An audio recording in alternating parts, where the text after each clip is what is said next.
Hey everybody! Today is another member live stream. We opened it up to everybody so you could get a little taste of what we do almost every week. I miss one out of 5 or 6 or so.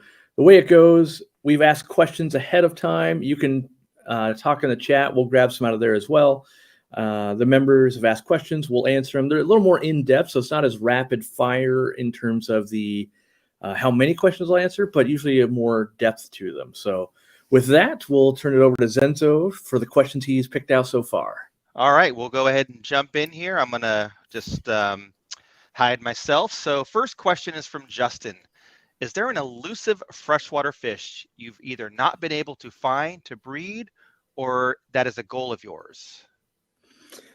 Let's see, to breed, that's going to be, so there's one that is elusive, and that's a powder blue pygmy swordtail. I actually have the pygmy Xiphosphoros in my fish room right now, but it's more of like a yellowy type form that's not nearly as cool. But there's a big book of live bearers that's super chunky, probably from early mid 90s, and it's got this picture. And everybody, when you go to the ALA convention, so American Library Convention stuff, they all know that picture because it's like the best picture of this fish that anybody's ever seen. Some people say like, oh, I've had it, I've bred it. Other people say they've never seen it. And so that's kind of the elusive holy grail of like why I still go to ALA conventions and I'm poking around looking. And, there's people that say they've had it, like Rich Serva, who has been in that club for 1.5 billion years. But that is one that I still would, if you can imagine a swordtail that only gets like this big, but was a nice like powder blue. Maybe some of you remember the larger swordtails that were sold as powder blue on Aquabid probably 10, 12 years ago, but the picture makes it look even better. So that's probably the one I'm still on the lookout for, but who knows if that was one collection variant, if that was one person that had worked on it for a long time. But I've never seen one in person, but I've bought it probably 6 times now, and everyone will claim that it's the one, and then you get it and you're like, this isn't very blue at all. It's more yellow than it is blue. So that's the one. That's cool. A blue swordtail would be amazing. So if anyone out there has one or knows where to find them, then let us know. The pygmy one, though. The pygmy one. Because right. I do have the normal size ones in the fish room I'm working with them from Carl Trochu, who hasn't spoke yet, but will. Yeah. Yep. Carl will be speaking in about a week and a half. I talked to him on Monday. So, all right. Next question is from T-Shot. So I've always heard that having mulm and algae like on the glass helps keep a tank cycled and seasoned. With this theory in mind, how does someone like Dean, who keeps most of his tanks immaculate and mulm and algae free, and at the same time overstocking his tanks with fry, always keep a cycle and not run into issues? Yeah, so I'll speak for Dean. Dean would probably have his own answer here, but really what's going on in Dean's tanks is he's using matin filters. So in a lot of the tanks, you'll see this big sponge wall that's actually the back of it. And behind that sponge wall, you'll see things like a little bit of coral chunks and mulm. And then the sponge itself is filled with mulm. And so even though I'm going to call it the display surface, everything in front of that is usually clean, it is very mulmy and lots of bacteria in there otherwise. In fact, Dean and I were talking about it, and he was saying it's weird how everyone's always like, oh, your tanks are so clean, Dean, and that kind of stuff. And he doesn't understand why, because he doesn't feel like he cleans very often. And when I was talking with them, I'm like, yeah, but you got to think about it from the average hobbyist, right? You're breeding fish, you're doing these things. You probably break a tank down and like take it to a sink and scrub it out twice a year, where like a hobbyist like me, my store, most people I know, I think I've taken a tank to the sink in my entire like 15-year career twice ever, right? And Dean's doing it to all of his tanks pretty much every 6 months. And I'm telling him like, you also don't have gravel and other things. So like you're getting kind of a fresh start. Like it's kind of like a brand new built house or something where all the paint is perfect and everything is just right.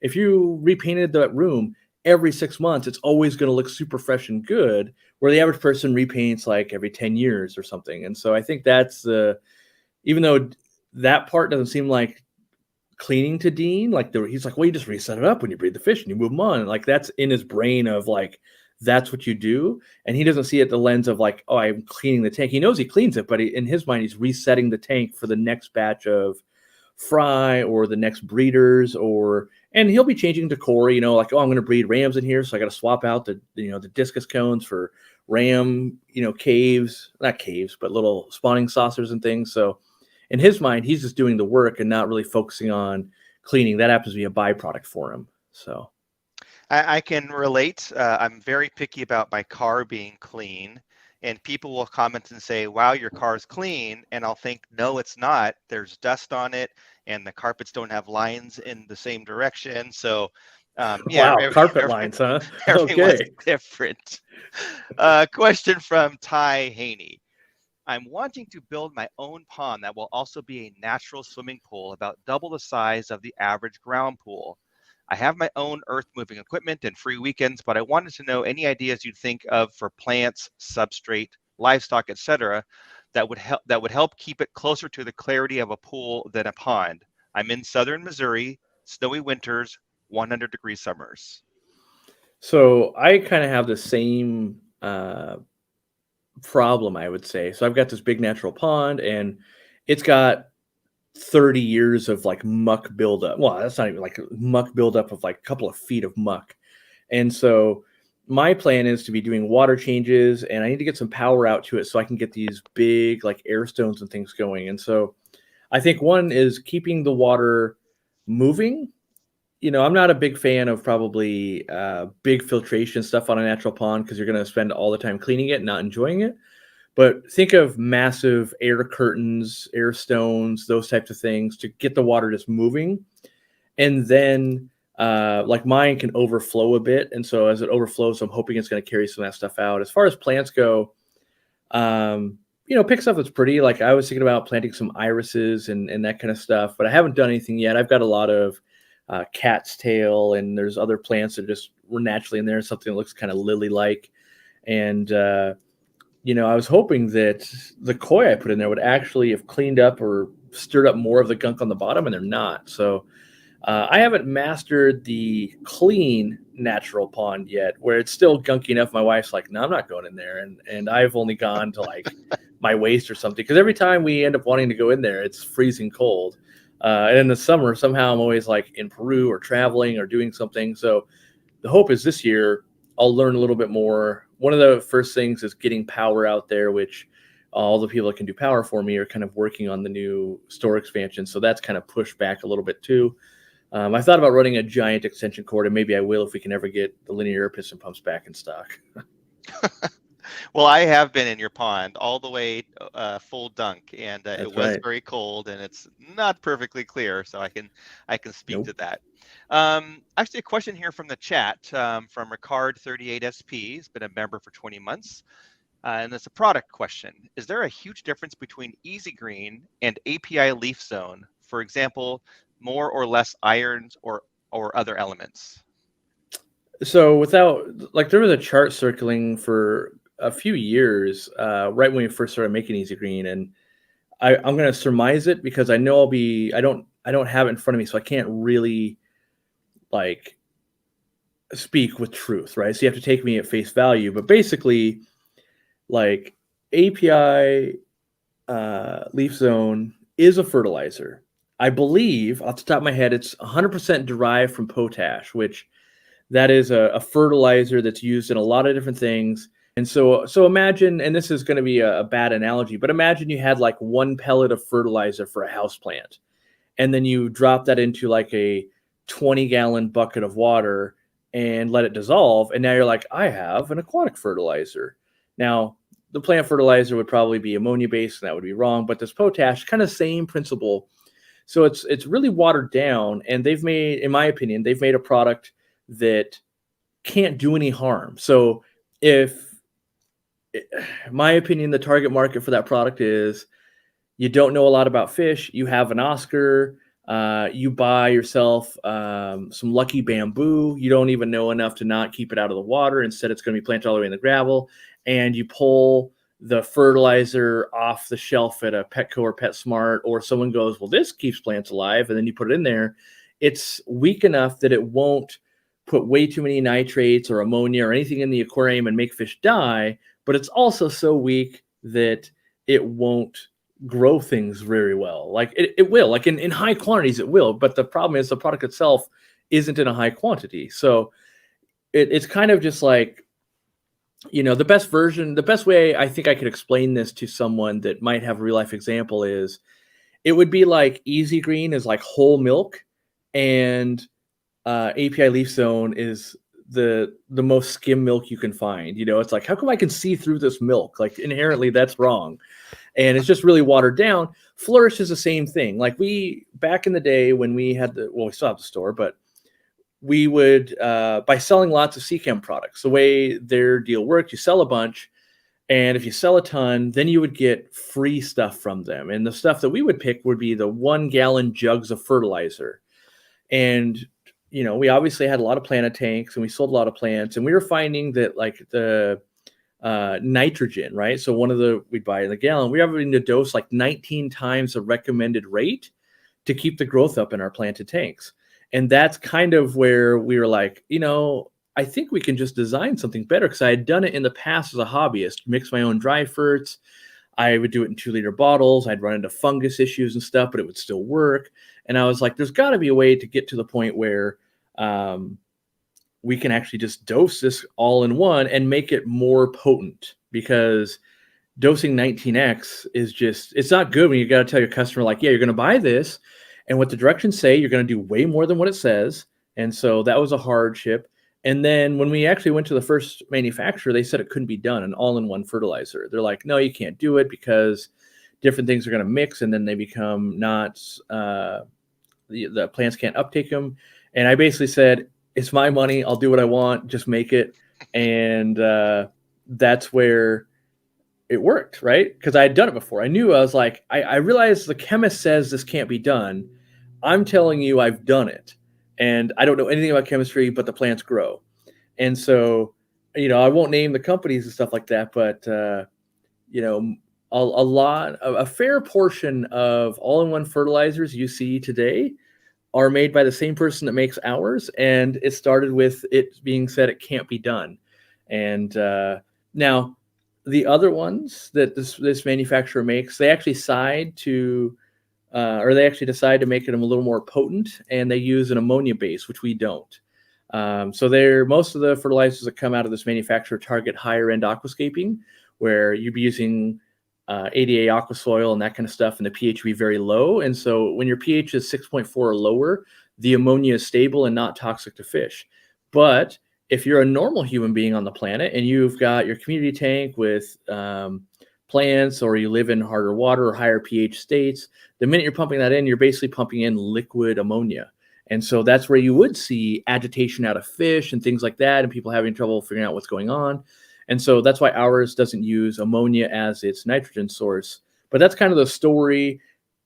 Most other of the ones that are on the market that are watered down, because you'd rather sell a product that couldn't hurt anything, but it also struggled to help things. Where ours, for sure, if you're just way overdosing it and you've got that Oscar and one lucky bamboo, you're going to get a buildup of nitrogen. And over time, that would become detrimental. Another question we get is, why don't you make your stuff even more potent? We are basically at the limit now of some of the things that can be dissolved into water. And you guys see that sometimes if your fertilizer gets too cold in shipping, or you put it in the freezer, but like fridge, or you leave it outside, you'll watch it crystallize. So you'll be like, why is there like salt in there? Well, most of the fertilizers that go in are salt derived. And when it gets cold, it starts to crystallize again. You also see this at the end of your nozzle. You'll see that crystallization. That's what happens when it gets too cold. And so that's the first sign that we can't really fit more in there. Like already at room temperature, it's barely just stable. And so if it goes, 20 degrees too cold, now you're getting crystallization. And so there are a few little things we could tweak, but a lot of the things that people would want, we actually can't fit more of that in there. Iron being one of them.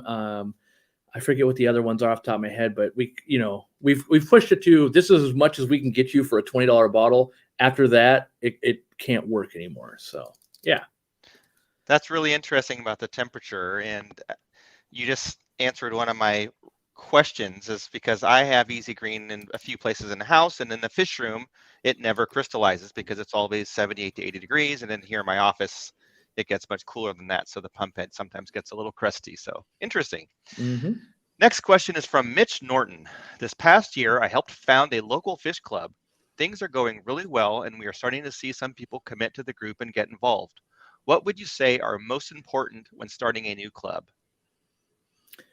So if people are getting committed, like if it's positions and stuff like that, I find that for me, it's always the hospitality part. It kind of gets shouldered off onto somebody that doesn't want to do a whole lot of work, but that's one of the most important things. So hospitality, like in our club, that means like bringing some sodas, trying to bake some goods maybe, or coordinate of like, oh, you're going to bring brownies next time? Great. And then also being the social butterfly, because so often every meeting there might be like four brand new people, and it's super awkward to be like, you don't know, oh, you're the crusty old guy that barks at people, you're super warm and outgoing, you're introverted, you're this. And so you kind of just stand there going, I'm here to observe. And when you have that super bubbly person that goes out and says, hey, I haven't seen you before, and what's your name, and what do you keep, and all of that, that naturally starts pulling them into the group. And then their job is actually to be like, oh, it turns out you love breeding fish, you need to be talking to Dean. You start kind of pairing people up. And because once you have one friend or you get that experience, you're way more likely to come back and be like, well, maybe Dean will be there again. And I can let him know how breeding angelfish went for me. And then maybe he'll have the tip or whatever that's going to be. That's actually, I think, the most important, because you're going to need treasurer, someone to take care of the money. You're going to need somebody to be the president. You're going to need a vice president. You're going to need all these other things. But those positions don't really work unless you have someone really greeting and bringing people in, because it's really hard to get, you'll get your first 10 or 15, but then to continually build over the course of years. Like I think right now the GSAS club is somewhere around 300-ish active members. And that's, it's kind of been that way for like 20 years. So they've had a strong club the whole time. And that takes a real welcoming environment. And I've definitely been to other clubs that I've even spoke at where it's real standoffish. And I think, some people I've talked to at conventions and stuff, they've gone there and they've been like, yeah, it's kind of, there's us, and then there's everybody else that's 50 plus years old. And it's because they've kind of scared off younger generations. They don't want to be on Facebook. They don't want change. They don't want this. They don't want that. And I think they're worse off for it, because their club is either going to die out at some point. They're missing out on new technology. They're missing out on mentoring, a younger generation. There's a lot of facets to a club. There's some people that will just go just to make money. Like, I'm here to sell my crap and get out of here. But I think for most of us, it's almost like a big brother, big sister aquarium type program where you're going to show up, you're going to make friends, you're going to probably go out to dinner with some people afterwards, whether it's a big group thing or just like a little splinter group that, hey, you all want to talk about killifish, whatever it's going to be. That it's kind of just a big community resource center, and that's the way it should be kind of treated and regarded, I think, to survive generation after generation, different presidents, different, this president's going to love African cichlids, this one's going to love killifish, this one's going to love saltwater fish. You need a strong group of people in that club to stay around, even when it's like, oh, we booked 5 saltwater speakers this year, I hate saltwater, knowing that a year or two down the road, it's like, oh, it's rainbow fish and it's this and it's that and the stuff I do care about.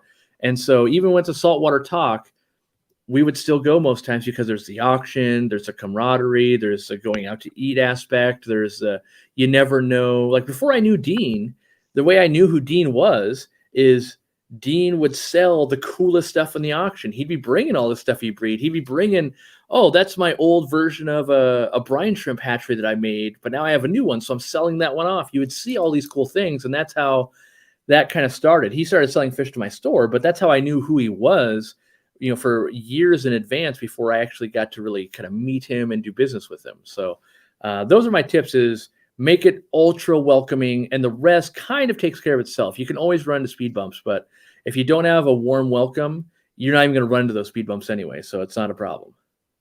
That is really good advice, and I agree 100%. One thing I would add is, and something that I've noticed recently in our local club, is there's someone that's now kind of taken the reins as far as like posting on Instagram and spreading the word about the club and taking short little videos of the auction and stuff like that and putting it out there. So just kind of getting more interest. So Good question. Good answer.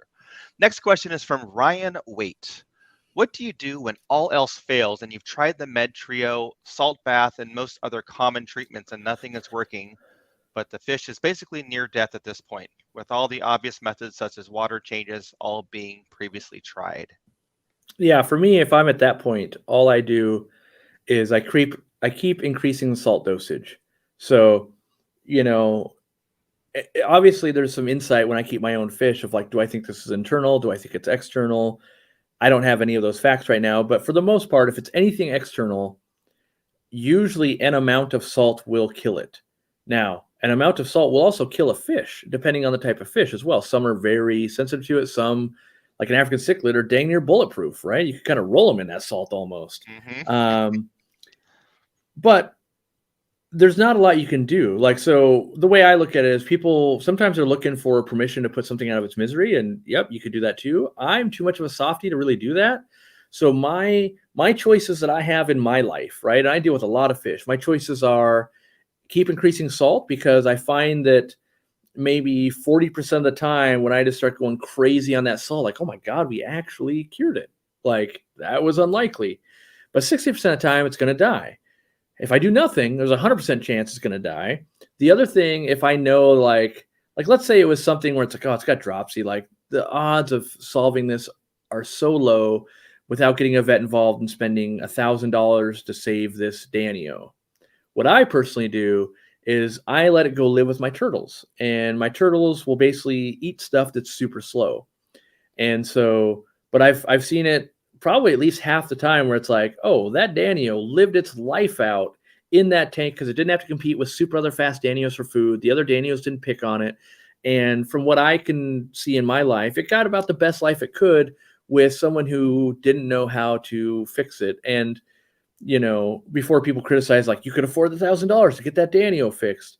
It's not like if it was just pay the money and it will work. A lot of times, like, we're going to try this, and then it just has other complications anyway. Because if, it could have all that fluid build up because its kidney failed. Like, well, yeah, you can get the fluid out and you could do whatever you're going to do, but it doesn't, you're not putting in a new kidney. So I think for the average person, the salt treatment, if you know it's kind of external, otherwise finding, kind of a sunset tank where it's like, yeah, you go live over here, it's mellow, and maybe somebody eats you if you're too slow, and I don't have to be the the punisher of like, today's your day to die. Apparently, it makes it easier on me. So That's a good term, a sunset tank. It's like yeah. Question here from Stock. Would you recommend any preventative measures protecting a patio pond from raccoons? If so, what would you use to deter them? First, I have to say, Cat with a Corn Dog is an amazing name. And then it was their new member. Oh, all right. Yeah. Welcome, Cat with the Corn Dog. Yeah, that's hilarious. Yeah, I've had to deal with a lot of raccoons, and the best method I've found, and we're going to kind of have this problem in the store as well. So we're putting in some ponds for kind of different goldfish and koi and some other stuff too with the expansion. And we need to keep kids out of it. Is what we need to do. But we also need to keep fish from jumping, because when they're new to us, they want to jump right out because they're like, hey, this is a smaller pond than the one I was in. But I use the same method at home, and you basically have to build some kind of a top. And what I've found over the years is you could build like a glass top, and that'll keep the heat in, and that seems great until it gets like there's pine needles on it and you can't really see through it, and you've kind of defeated the purpose. Like, for me, I want fish outside so they can eat bugs, and like, hey, check it out, a frog got in, and other stuff happens. I want that experience. If I build, basically a vault of glass around it, that doesn't happen anymore. So what I like to do is I actually go to like a Home Depot or a Lowe's, and I go to the closet section. And you've probably seen this stuff before where it's kind of like wire racking or wire shelves that are coated in like rubbery plastic stuff. And you're meant to like, use the L brackets, and you kind of set it on there. And each, 4-foot length is probably $17 or something. But what I do is I actually grab 2 of those sides, and usually they're kind of this like L shape to it. And I'll put those parts in the middle and then have the flat part going out, and that'll kind of cover my pond. I cut it down to roughly the size. And then in the center, I'll usually like zip tied around the rim so it doesn't just like fall in. But now you kind of have a top that can open up like this. And if you really need to do like, oh, it's my yearly maintenance, you just cut 2 or 3 zip ties and you're like, hey, you're in it. That's the way I do it. So that way it's still fairly easy to get in and out. You can still lose some fish though. If the water level is really high and you got a raccoon with its arm in there, just like getting way down in there, there's not a lot you're gonna be able to do. But I don't want to lock out all nature. I just want to make it harder. And I still want, like, half of my goal when I do ponds, I want the bees to be able to get a drink. I want squirrels and birds, and I want everything to interact because we put fish outside, but like my big pond, we were talking about this morning, like, wow, did you see that huge geese, or goose just going around the pond? And like, that is worth talking about too. Even though there's koi in there, it's not sunny enough to see them, but I get the enjoyment of a goose. And you might get the enjoyment of like, check out that weird bug. Hey, we got a salamander living by the filter. Hey, we got this going on. And I think that's worth just as much as breeding a fish. So I don't want to cut nature completely off. I just want to manage it. All right, good tip. Question from Gary W. My stir-by cories had a massive spawn and the eggs hatched just before I left for a trip. I believe it is important to feed them often after they have consumed their yolk sac. Besides having someone come over to feed them, what foods can I provide them to keep them fed for a couple of days? Yeah, I think so. Being that they're so small, you can't just like pull a trick where it's like, oh, I went and bought a bunch of live blackworms. You throw a pound of them in there, they'll eat those. That'll work great for the adults. But as far as the babies go, you kind of need someone to feed them. My advice would be, so like I'm going on vacation, right? And not vacation, but I'm going to Europe to work. So kind of vacation, I guess, because for me, I'm excited to go to Europe. I'm working the whole time, but it feels like a vacation because I leave my house, right? I'll probably have Bob do some feeding for me. And one of the things I'm going to be doing is having him feed Repashy food. So if you designate like imagine you're making like Jello shots, except for fish, like get little cups or something and make specific amounts of food. And then you can say like, when you come over, put one of these things into that fry tank. So you can pre-measure it. You can get it going exactly how you want it. And the goal would be put enough food in that tank that it lasts 2 days or 3 days. Maybe it's 2 days. Maybe I would shoot for, if you're going to have a friend come over, maybe 2 to 3 times a week. They come over on a Monday. I would want them to still be nibbling on it on Tuesday. Wednesday, it's gone. But Thursday, they come back over and they put another one in, right? That's how I would be trying to do that. Because I don't think you're going to be able to do it. It's like, oh, I dumped in a bunch of Daphnia. That would live, but I don't think they'll be able to chase it down. You probably don't have enough small Daphnia. And then it won't work usually with grindle worms and vinegar eels and baby brine shrimp. None of that stuff's going to live long enough to fill in those days where it's not being fed. You could try an auto feeder. You just have to use like a piece of Scotch tape and just let a little bit go in, the tiniest amounts. But yeah, small fry are hard to feed. And that's why Dean always struggles whenever he's out of town is there's not really great solutions. We've talked about building them, and maybe you'll be the first guy to build, hatch out live brine shrimp, keep it alive, put it into an IV drip and have that drip into the tank. But you got to make sure you have just the right aeration. You have enough water volume. You don't change the salinity too much because they have to live in the salt water, but you don't want to change the tank. So it has to be big enough. There's a lot of things that go to it. And I think Repashy is the easiest way out of this with like, hey, 70% survived, which I would say that would be a win when you have to be out of town. Like raising fry remotely is just really difficult. Yep, agreed. Question here from the chat from John Snow Radio. What would you suggest for fish keepers with high iron well water and a lot of tanks to battle hair algae? That's going to be difficult. Tough, yeah. Yeah. I mean, I would say like lots of plants is going to help. So the way I would do it is like I would have lots of plants and I would almost never change water. I would top off for water evaporation, but if I have lots of plants, they're going to suck everything out of the water, whether it's iron, nitrates from the fish poop, all that kind of stuff. I would be basically wanting it to scrub as much stuff as it can out. And then I would replace stuff that it ran out of in. So if the water evaporates, I put some more water in. That's going to bring some more minerals back in. If I run out of nitrates, I would dose Easy Green. If I'm running out of calcium, I would put some Equilibrium or a Wonder Shell in. And that's, I've played with that enough that I feel confident in you can basically run systems without changing water. You just change the game. So if you were going to spend 20 or 30 minutes changing water, instead spend 20 or 30 minutes checking water parameters and then adjusting as necessary. Like, oh, I better put in a little more crushed coral, or oh, I better put in a little bit of this. And the end result ends up being kind of the same thing, but you can attack it from two different problems. And knowing that the source water is the pain in the butt, let's try and remove that from the equation as much as we can. Yeah, that high iron's not fun sometimes. Another question from the chat from HGGK. I finally set up a shell dweller tank of Neolamprologus brevis catave. I have 5 adults and a 33 long. They have been in there for 2 months and no signs of breeding. Any tips? Well, I would say make sure you have male and female, because that's the first thing, which is always the easiest. Yep. Yeah, it's not the easiest thing to see sometimes. It's pretty common for people not to think they're breeding just because, like, I've met a lot of people where they say, "Oh, my Shelleys won't breed no matter what I do," and it's like, well, you've got a lot of them. It seems like that would happen. And what I find is actually going on is they're not feeding enough. The way you feed shell dwellers to get fry to survive, I learned this from watching Ed Konings and other people that have done studies on them out in the wild, is the reason they can move shells is so they can move it towards the currents in the lakes. So it wants to carry foods and scraps into the shells, basically. And so they go, oh, no food's coming into the shell. I need to move this. They dig, get it to move. Now food's being carried in because they lay their babies inside the shells. And so now the food's inside the shell. They're protected from predators. They can eat, start growing up.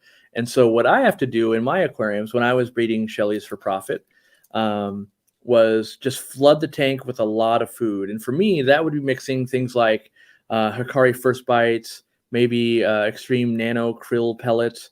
And then I would also mix like Cyclops E's and freeze-dried Daphnia. I would just make a big old thing of it in like a peanut butter jar or something.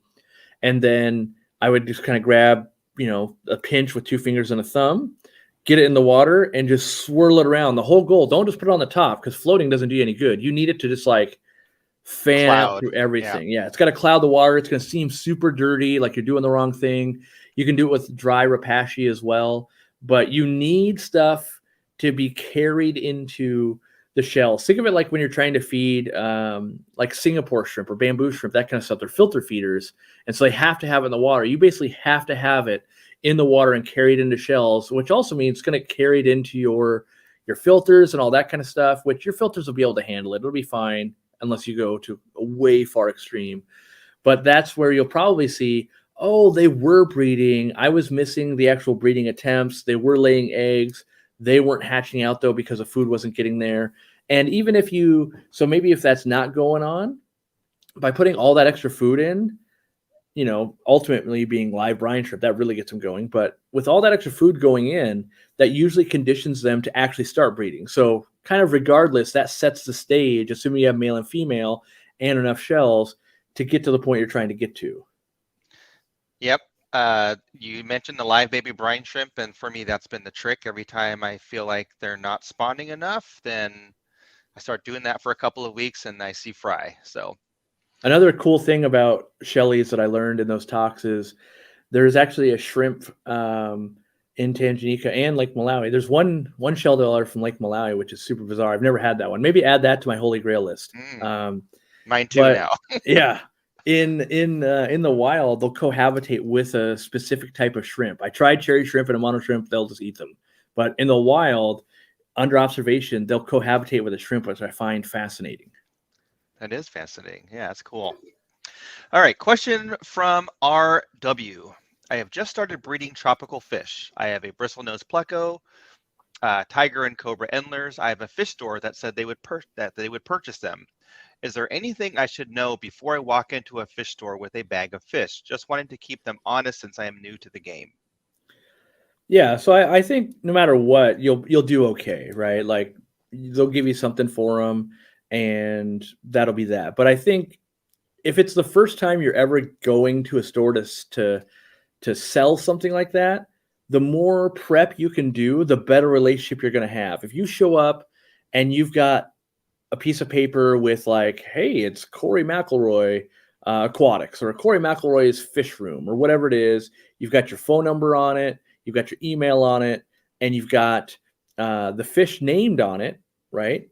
And then maybe you don't know the price yet, so you have a field that says price, and then you have a total and a total.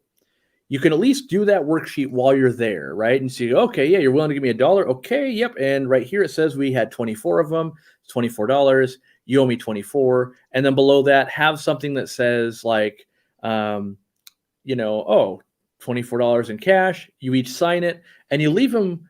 You bring 2 of those. You leave them with one of them, and that allows them to hand that off to an employee, because sometimes they're going out the door. You don't want anyone getting mixed up, blah, blah, blah. Like, so they can keep that for their record. They can hand off to an employee, and you're much more likely to get a call back for more. You're much more likely to get cash or be taken serious than something else, because all the time people will walk in with a bag of fish into a fish store, and they kind of just look at you, and they're like, and you kind of force like, can I help you?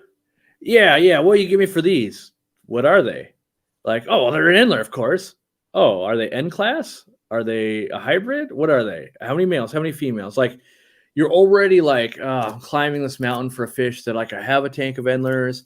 Whereas if they showed up and they're like, hey, I've got 12 pairs of N class Endlers. I'm hoping to get $1 per. I've got some paperwork here. By the way, I breed some other stuff if you're ever interested in that.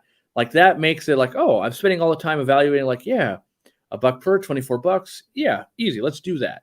But when you start making it a pain in the butt, you're already going like, how do I make it so I don't have to deal with this person again?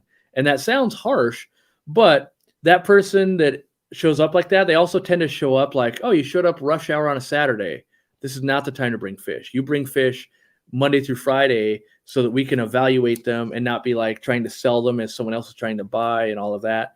And, I've had people push back like, I only have weekends off. Like, great. Schedule ahead. Like, we do that all the time. Like, when Dean sells fish to us, it's a 7 to 10 day process. What do you need? Feedback comes back. Okay, I've got this. Great. What would be a good day to bring them in? Well, we've got fish shipments landing today. We've got one tomorrow. Actually, Friday morning at 11 would be great. And Dean will bring it then, right? If Dean says, oh, I can't do it Friday, I can do it any other day, we'll find a way. Like, hey, could you come in 30 minutes early on Saturday before we open? That way we can make sure we get them put away and they're not left sitting in a bag for too long. Because if you've worked at a fish store, that's happened. You've bought fish and it's crazy. And you go, okay, I'll float it here in this quarantine tank. Pretty soon you're going to close up for the day and you've got a 50% chance of noticing it. Of like, oh, I've just turned all the lights and I had to go because it was date night and I had to get out of there. Or you finally do and you're like, oh my God, now I got to deal with this. So now you're already hating that customer. So do everything you can to make it a pleasurable experience for both parties. And you're much more likely to get more from them and be able to push them for more. Like, yeah, they're buying my Endlers at $1, but now I've got rad cherry shrimp. I'm pushing them for $2 next time I come back on those. And that's how you get to a point where you're actually making some decent cheddar and you have a good working relationship, as opposed to, like, I'll tell you, half the people that trade fish in, it ends up coming across my plate. And it's like, what do they even want? We don't want that fish. And mostly I'll tell them like, what's the price to get rid of this person?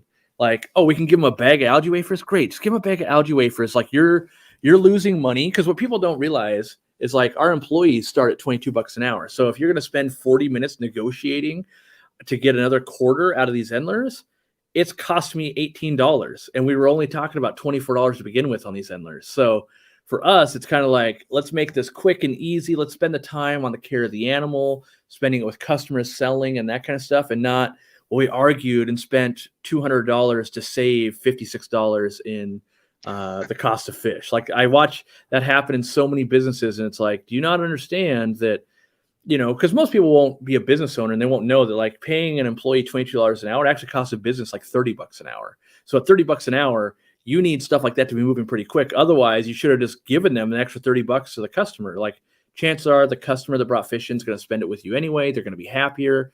So try and just get that. It sounds like we're callous, but it's like, if I have a $60 budget for Endlers, I'd rather give you $60 for them than, oh, well, I'm going to keep 30 as the employee and you only get 30. If we can just make that happen quick, I can give you more money. If you drag it out and you reschedule delivery and you do these things multiple times, that's just costing us more money. You can imagine how it goes over if Dean goes, yeah, I'll see you 30 minutes before you open up on Saturday, and then Dean doesn't show up. That deal never happens again. Like, oh, you wasted our time. We don't have time for you anymore. So you want to make sure that both parties are winning, both people are happy long term, and the more you can show up prepared to do a great transaction and a deal, the more receptive they'll be long term for you. Great advice on selling fish. Question from the chat from Jacob Hill. What is your favorite hang on the back filter that has a pump inside of the tank? None of them. Would you rather use hang on back filters over sponge filters if money was not a problem? Nope. So money isn't a problem for our business because we can buy the stuff at wholesale and all of that. And I've tried it. That's how I know. I've tried because I've been in a spot where I could only, like when I first started the hobby, I could only buy used sponge filters. And I was paying $2 a piece for a used sponge filter. It was all chewed up by plecos. Then as I kind of got, more and more into the hobby, and then like, oh, we've got the budget. Let's build a store. Let's do these things. We would do all hang-on backs. And it's not just all rainbows with hang-on backs. Like they've got their own sets of problems. They've got, like I ran a store, right? I ran a store that only used hang-on backs. And when you have 300 aquariums and the power goes out, and sometimes the power will go out 3 times in a day, right? Like, like when you're sitting at home, you're like, ooh, is the power going to go out? That just surged 300 different hang-on backs. You now have to manually go through every single tank and see, because there's going to be 4 of them that don't start back up. And now, if you don't do anything, you're going to lose those fish. So you got to go through, and that takes like 40 minutes of like, okay, is that one, is this one, that one, right? And that might happen 3 days on a windy storm day. So there's that part that I don't like. It takes longer to clean them typically. That being said, I do like hang-on backs. There is a time and a place for them for sure. My favorite one is the AquaClear. And I know people are like, oh, I don't like that one because it has problems auto starting back up. All filters have problems. I just happen to like that one, and I like to know my enemy. I like to know the problems. That being said, if we were going to design a filter, I might try to design one. In fact, the filter I'm trying to design, do I have it? Let me show you. Well, where is it? Did I take it out to show Dean already? Let me see if I have it, because it's kind of cool. Let me see.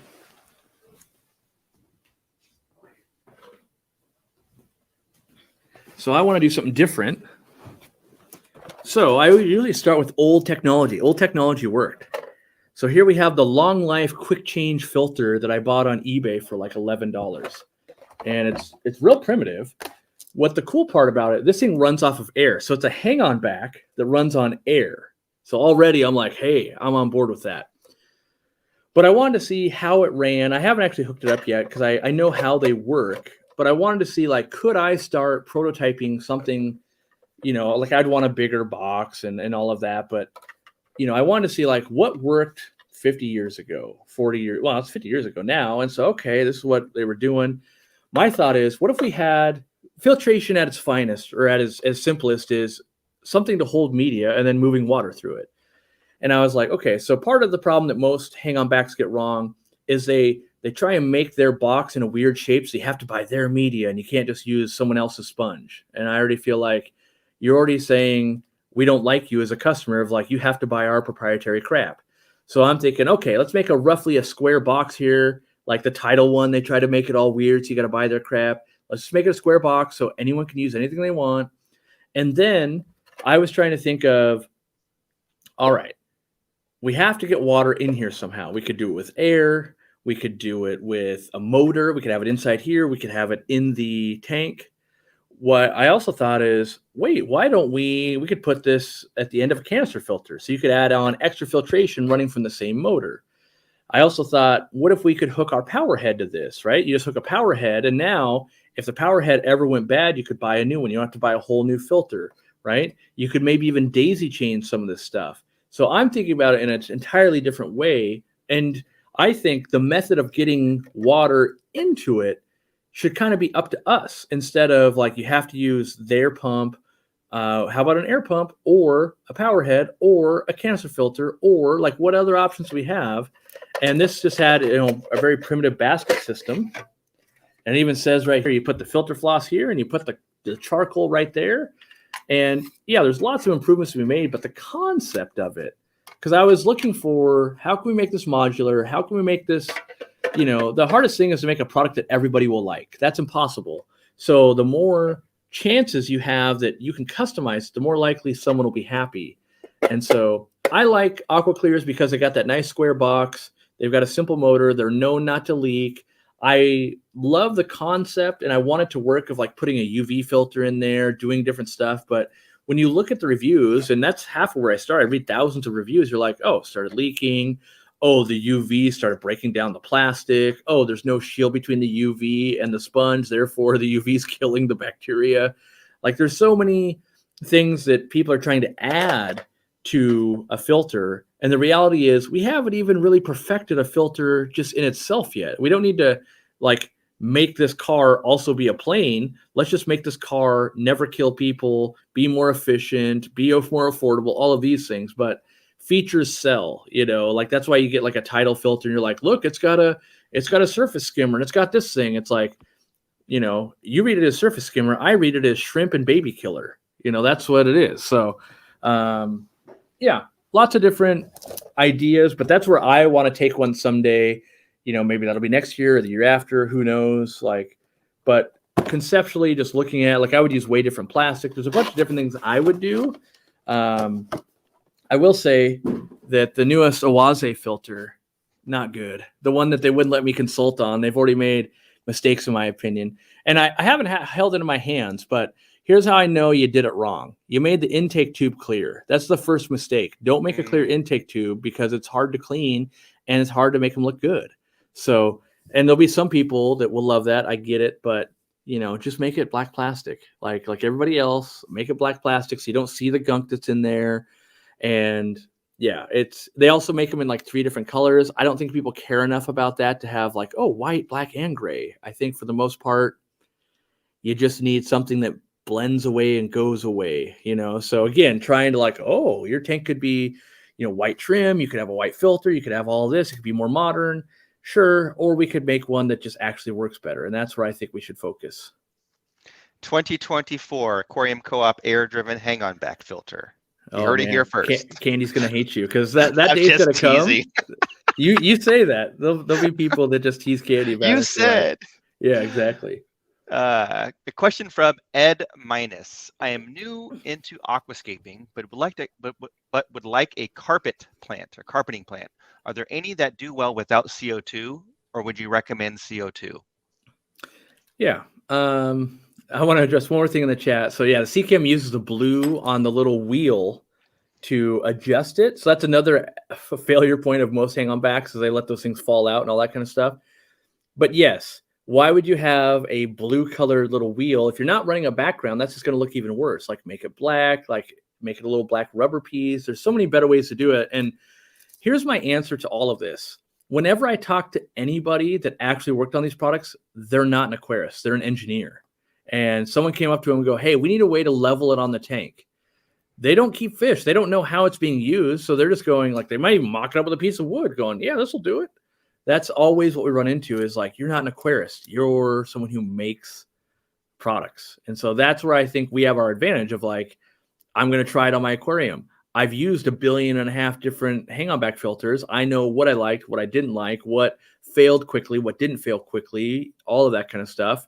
Not that I'll make a perfect one, but I can probably have a better chance than someone who's never used a hang-on back before. So as far as the carpeting plants and wanting to pull that off, CO2 and highlight opens up your options a lot. My advice for a carpet that is easy to manage that I like doing, I like to use crypts, whether it's like crypt parva, that takes 400 years to fill in. So I don't like doing that one, but something like a crypt lucens on a bigger tank, like a 90 gallon or 75, I'll use crypt lutea sometimes. And then if you're really looking for that carpet look and you want to make it a pain to find, get yourself some Marsilia minuta.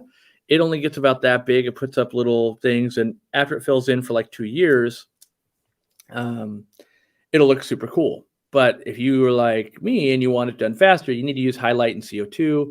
But then you run into algae issues and you run into just detritus building up in there. And so I really like crypt carpets because they're super duper duper easy to manage and they don't overgrow your tank. They take a while to fill in, but they don't overgrow. So I'm never sad to see a carpet of crypts. It always looks cool to me. So Yeah, crypts are cool, but yes, you have to be patient sometimes. Question from T-Shot. Do you think you have given away more fish than you've kept their entire lives, or the other way around? I've been in the hobby for a couple of years now, and I still don't feel right bringing fish back to my local fish store just to change things up and keep something new. for sure, I've given away more fish than I've kept from spawn to death. Like, I think it's actually really difficult to do that just the way humans have set up their lives. Like, when you buy a bristlenose pleco, you probably didn't go into it thinking, like, am I going to take care of this animal for 30 years? Right? Most of us will kill it like, oh, I killed it in year 8, right?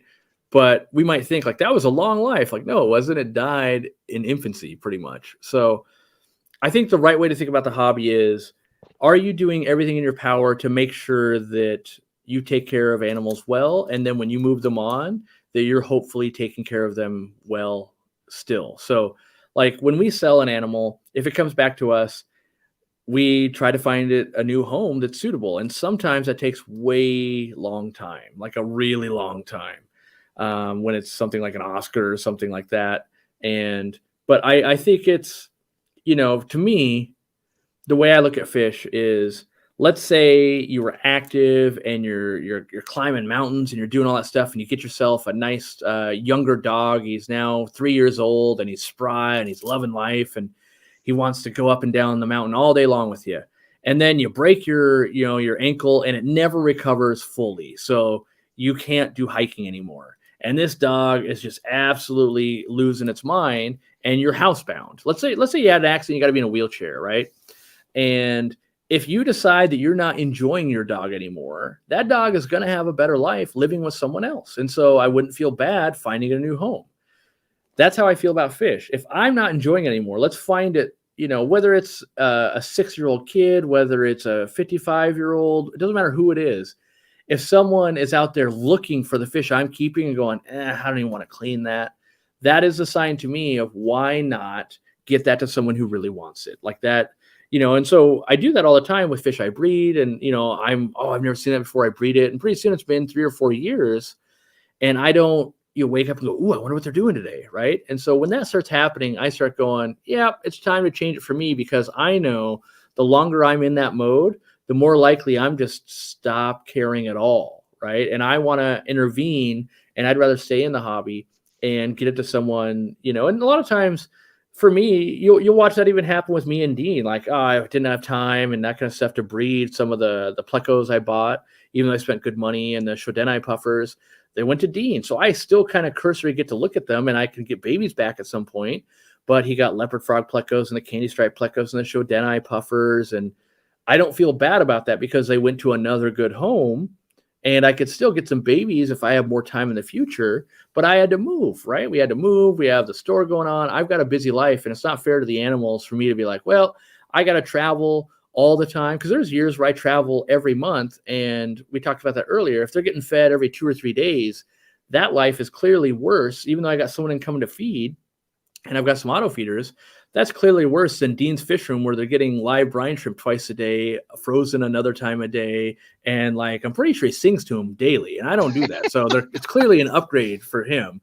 But whether it was him or it's a 6-year-old kid who's going to spend 3 hours every day seeing how Lucky's doing, that's clearly, in my opinion, just a better use of that animal than, I'll get to cleaning that thing next month, And so I feel like more of us should do that.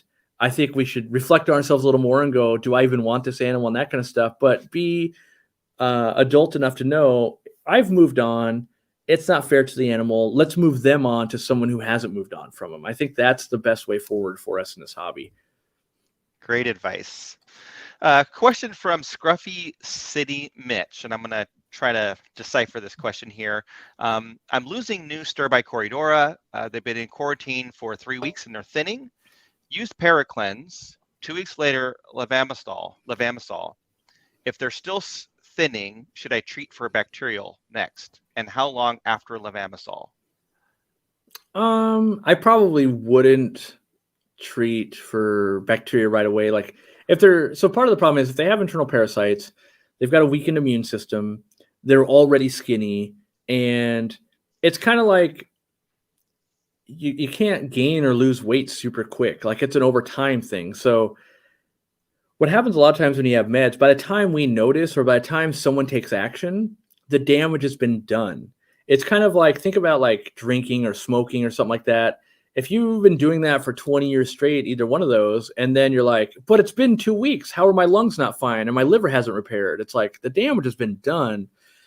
And sometimes more meds actually make it worse. Like, so if that immune system's super weak, right? And the parasites were getting a majority of the food and it's underweight and all of that, we're now going like, here, eat, get better, get healthier. By the way, here's more meds that make it so you don't want to eat.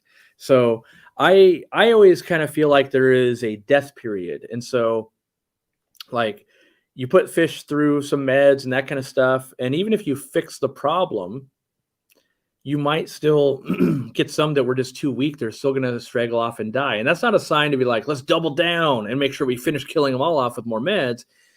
You kind of have to have that waiting period of like, let me just keep soaking like bloodworms and other stuff in Vitachem and feeding them, and then see if it stabilizes. Someone asked, what about garlic? We're still operating under the assumption that they still have parasites. I bet you they don't have parasites. I bet you it's longer damage, weakened immune system, and I don't think the garlic is necessarily going to do that. Garlic is an attractant, and it might help them eat, but if they're already eating, focus the energy you do have each day, because maybe you're doing it after work or whatever. Focus it on the highest quality food with the most amount of vitamins you can get, and just keep spending time with them, looking at them, looking for visual things. Are you starting to see any of the bellies plump up? I mean, a lot of times I'll watch people put meds in and they're feeding and they don't stick around to see if they're eating. Like that doesn't do any good. Like if you have a fish that is losing weight and you're not actually seeing it eat, well, there's a bigger problem going on there. And with things like plecos and some other fish, you can do a technique called gavenging. And that's basically a very dull needle filled with food that you syringe into the stomach, because once it's in the stomach, and through their mouth, by the way, you don't just like go into the side, you go into their mouth. And once the nutrients are in there, it can start absorbing them. But half the battle is getting fish to eat when they're already super skinny. And so focus on that and spending time. And it's really, I find it easiest to be like throwing meds at stuff, because that takes 2 minutes to throw some stuff in, walk away, and we're doing better. But the reality is, unless we can really diagnose what's going on, we're not necessarily doing better. If you really wanted to make a difference, maybe you get, go buy yourself a $20 microscope off Amazon, get it to arrive tomorrow, do a fecal smear, find some of their poop. Or if you can't get any of their poop, take one out, scrape down the lateral line, scrape down the belly, and then put that under the slide. Do you see anything wiggling? Like look for stuff. But I would wager what's going on here is residual effects of compromised immune system, already underweight, went through some meds, and they'll probably destabilize. This is what we see all the time when we're treating 400 or 500 tetras at the same time. You're going to be like, yeah, we cured them, but for the next 4 or 5 days, we're probably still going to lose some. Like, oh, we lost 6 that day. We lost 17 the next day. We lost 2. We lost 1. We lost 1.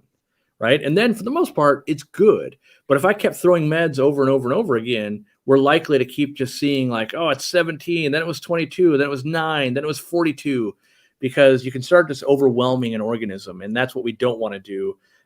So I would say, let's kill them with kindness, feed them really well, soak that food with something like Vitachem, and make sure they're eating.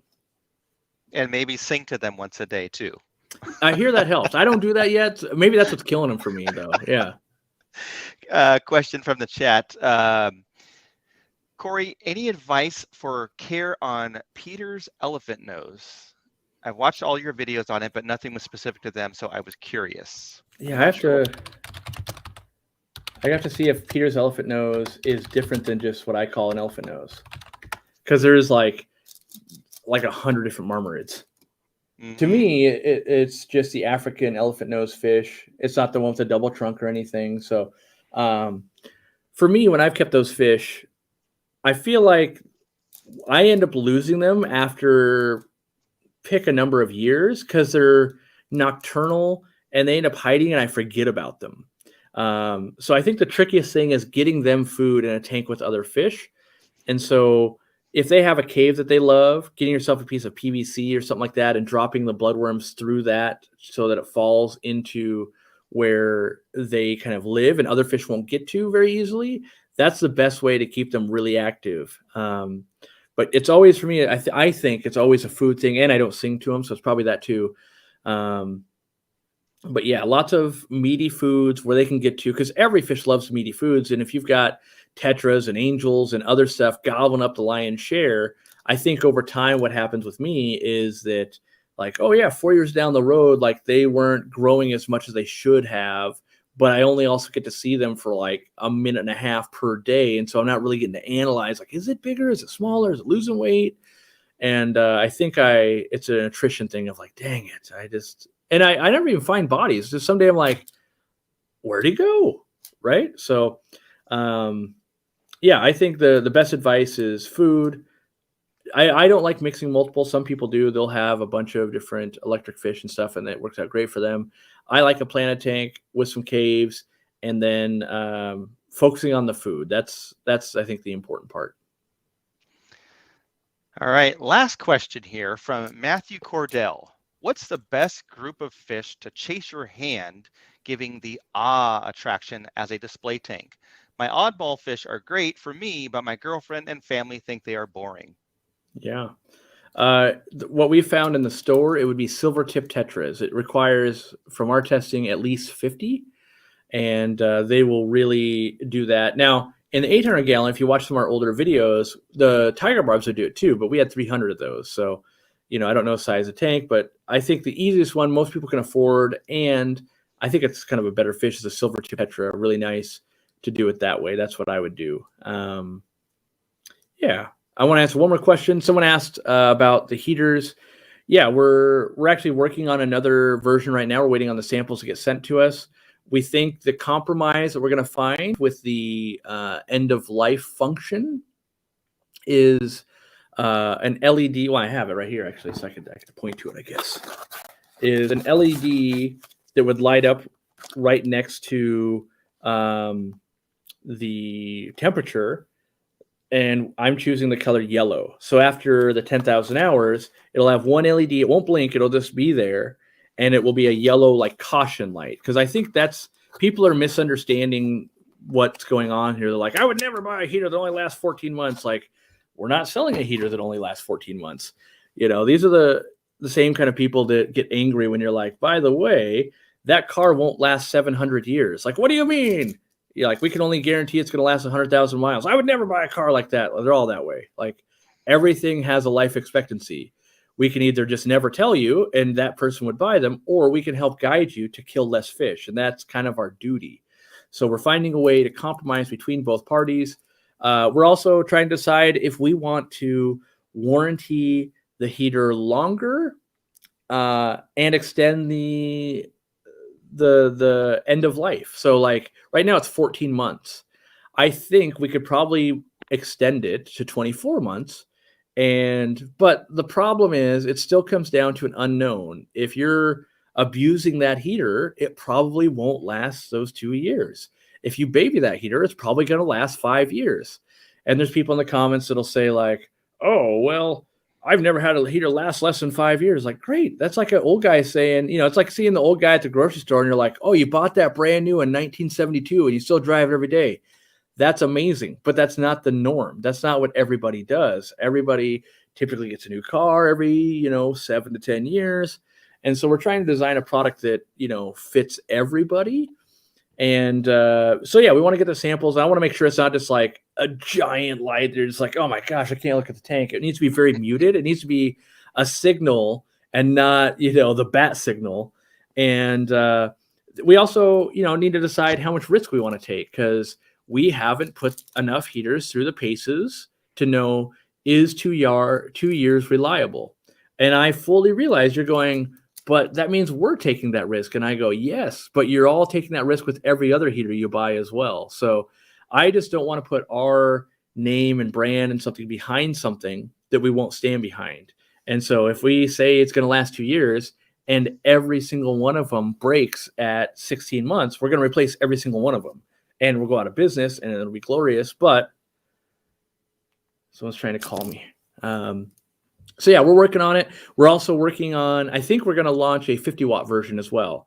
To everyone that's going to start asking Candy, when will that happen? We're probably 6 months out at least. Like we have to get prototypes. I have to do some testing just to make sure it's working the same way I want it to. Then we have to put them into production. Then they have to get over here, all of that. Will we be doing 200 and 300 watt heaters? Nope. You can use multiple heaters to do that.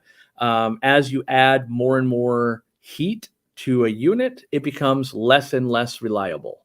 So we don't want to, if we had a 1,000-watt heater that's this big and it only lasts 3 months, that's worse, right? So the less heat you have cooking the electronics, essentially, the longer this heater will last. So, by the way, did anybody see the new heater that Fluval put out? I find it hilarious that they just happened to put out a brand new heater like 2 days after we did. Like it's purely coincidence, I'm sure. But their heater, there's already elements I don't like. So when it's heating, it'll have a whole ring that's red. So I'm like, okay. But when it's not heating, it has a whole ring that's blue. And universally in heaters, blue means the temperature's too cold. And so right. I'm like, did someone that doesn't keep fish tanks design this? Who doesn't know that that's the thing of blue means cold? And you could be like, well, maybe not everybody. Well, their last heater, that's how it works. So like the previous heater that they sold millions of probably, that's how it works. So anyone that's used to your product is used to that happening. So it would be like you having a car and be like, no. The check engine light in green means it's good. You're like, no. If there's a check engine light, that means bad. Like it's been that way for 50 years. So I wonder on the product team somehow, like, did anyone really look at this? That being said, I fully understand that we just screwed up a launch. We have a feature we didn't intend. So maybe that's their version of that. And by all means, people get to make fun of me for launching the end of life blinking thing right now. But we're trying to make it right by making it cheaper. And I think the good news is, had that not happened, we just would have never had that feature. Now that so many people say they like it, now we're implementing the feature in the way that we would want that feature. So, the next round will actually be better for it. But we just get caught with our pants down for a little bit going, not so good. Yeah. Sarah Woodring says, Fluval tripping. Kind of is. Like, I don't know when these companies, like, they don't like that I'm so honest. And no one ever wants to hear they've done something wrong. So they don't want to work with us. And I am just flabbergasted that, like, sure, don't work with me. Go work with somebody else. But I feel like everybody knows, like, I'm waiting for the feedback to come in when they start selling these of like, I hate the blue light. The blue light's always on. My heater, it can never get up to the right temperature. It's like, oh, you're doing it so wrong. Like, why would you do this? It's such a simple thing. All they had to do is if it's red, it's heating. And then it does nothing otherwise. Or like pick another color besides blue at least. Like, and it's a pretty big thing. So I don't know. I don't design their products. If I did, I think I could change it in a different way and maybe I would make it worse in another way. So there's always that possibility. But, I kind of feel like if you're what I consider one of the industry leaders, whether you're Fluval, Tetra, I'm trying to think if I think of anyone else that's kind of like really leading. There's other companies I don't think are doing much, but if you're a company that's like really doing a lot, you've got all the resources in the world and all the great minds, I feel like you could do better. That's my, like, just poll some customers and they would tell you. Like, they did get rid of the low flow feature. So some people are going to be happy about that, but all they really had to do was like take that and just get rid of that and people would have been happier for it. So yeah. All right. Well, thank you to everyone for joining the stream. Thank you to all the new members. There was quite a few of you that joined today, so we appreciate you. And as a new member, please know that you are able to get a discount both on our website as well as in the store, and also to some of our partners like Twin Cities Guppies as an example. So anything else, Corey?